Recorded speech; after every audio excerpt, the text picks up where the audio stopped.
যারা এই কাজটা করছে তারাও জারক সন্তান,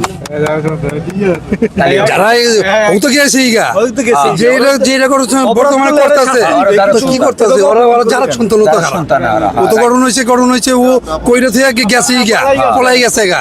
এরপরে গঠন হয়েছে যেগুলো করতেছে এগুলো ওরা গঠন হয়েছে, ওরা ওদের মা পেটের থেকে জন্ম হয় নাই, জন্মের ঠিক নাই, যুদ্ধের রাজাকারের সন্তান, এগুলো ওই যে এখন কয়ে গেছে যে তোকে পাকিস্তানি বীজ ছিড়ে দিয়ে গেছি, ওইটাই গঠন হয়েছে এগুলো বর্তমানে বাইরে।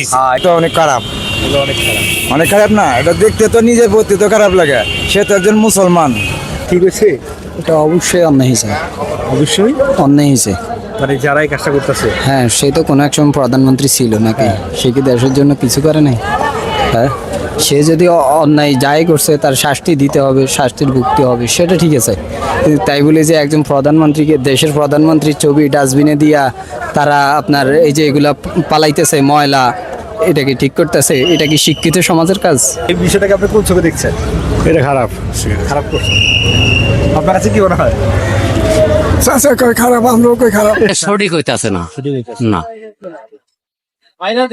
এই জন্য ওটা আমার, তার বদনাম না তো, আমার দেশের বদনাম, হ্যাঁ, আমার জাতির বদনাম। আমরা মুসলমান, এক জাতি।